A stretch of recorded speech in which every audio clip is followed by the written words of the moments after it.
সকালের এই রোদ ঝলমলে ওয়েদার দেখে কখনো কি গেস করতে পেরেছিলাম রাত্রে এই রকম প্রচণ্ড বৃষ্টি হবে এই হিমাচলে? By the way, today is Friday আর আমি সৌভিক। Good morning. সকালে বেশ রোদ ঝলমলে ওয়েদার, বাট ডিউটিতে যাওয়ার সময় আবার আকাশেতে কালো মেঘ জমতে শুরু করেছে। ওয়েদারটা বেশ ভালোই লাগছে, রেনি সিজন, ঠান্ডা ঠান্ডা ওয়েদার, তার মধ্যেই মিষ্টি রোদ, সব কিছু মিলিয়ে পারফেক্ট কম্বিনেশন। বাট এই রোদটা বেশিক্ষণ স্থায়ী ছিল না। মাঝে একটু মেঘ পড়েছিল ঠিকই, কিন্তু দিনের বেলা তেমন কোনো বৃষ্টি হয়নি। এনিওয়ে, মার্কান্ডা দিয়ে কিন্তু এখন প্রচণ্ড জলের স্রোত যাচ্ছে। ওপরে পাহাড়ে বৃষ্টি হচ্ছে না তাই।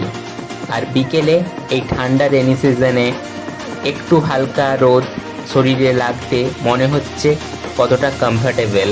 বাই দ্য ওয়ে, তোমরা কি কখনো বর্ষাকালে রাত্রে ব্ল্যাঙ্কেট ইউজ করেছো? কাল রাতে আমার করতে হয়েছিল, কারণ এতটাই ঠান্ডা লাগছিল। এইদিকে দেখো, রুমে ফিরতে ফিরতে আকাশ কালো করে মেঘ করে এলো, আর তারপরে প্রচণ্ড বৃষ্টি শুরু হলো। আর এইদিকে স্যাডো এসে লেজ নাড়াচ্ছে, ওকে বিস্কিট দিতে হবে। ওকে বিস্কিট খাওয়ানোর পর আমি রুমের দরজাটা বন্ধ করে দিচ্ছিলাম, তারপর আবার দেখি নিজেই মুখ দরজা খুললো।